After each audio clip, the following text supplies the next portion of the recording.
Baka anawagombanisha wachezaji wenzake na viongozi. Ni maneno ya mdau mmoja wa soka kutokea hapa Tanzania, ambapo ameweza kufunguka mambo mengi kuhusiana na mchezaji Ibrahim Baka, kudai kwamba ni mara zote amekuwa akiwagombanisha wachezaji wenzake. Kwa mjibu wa mdau, anadai kwamba Ibrahim Baka na wenzie wameamua kutugombanisha sisi watetezi wa wazawa na wachezaji wazawa ambao wanaamini ujio wa wachezaji wa kigeni umepoteza namba kwenye timu zao.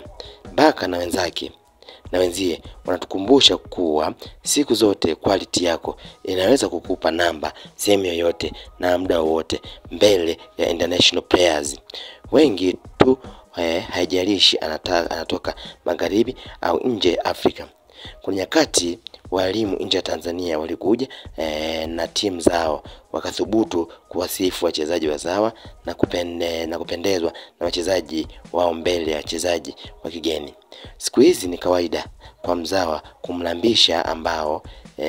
kumlambisha mbao ndefu mchezaji wa kigeni, ni kawaida. Hii kitu zamani ilikuwa ni kama haramu kumnunua jaja alinunuliwa kwa mamilioni ya fedha, alafu kakaa nje ili tu akacheze nje.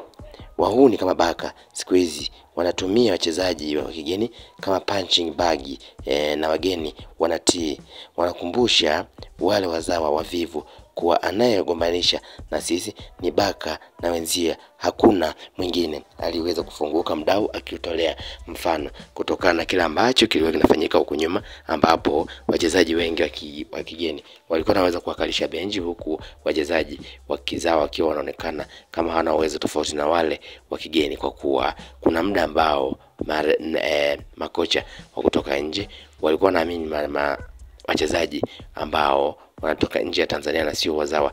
Lakini kwa wachezaji ambao Baka anaucheza na wenzake, basi unawaaminisha kwamba kumbe ukiwa mchezaji mzuri basi unaweza kucheza sehemu yote ile bila wasiwasi wowote na ukapewa namba, tofauti na ilivyokuwa zamani ambapo mchezaji ilikuwa ni ngumu sana kupata namba mbele ya wageni, kwa kuwa wengi ilikuwa ni ngumu kumweka mchezaji alinunua kwa mamilioni bench, alafu ingie wewe ulinunuliwa kwa malaki ya pesa. Ilikuwa ni ngumu sana, hivyo Baka na wenzake kuonekana wanawachonganisha wale watetezi wa wazawa ambao wanatamani wazawa waende wakacheze nje ya Tanzania, lakini kumbe inawezekana hata kucheza hapa Tanzania na kupata mafanikio makubwa na matokeo yakawa mazuri zaidi. Aliweza kuzungumza mdau huyo akitolea mfano jinsi gani ambavyo wachezaji wa kizao wa Kitanzania siku hizi walivyo improve na kuweza kubadilika na kuwarambisha mbao ndefu wachezaji wa kigeni.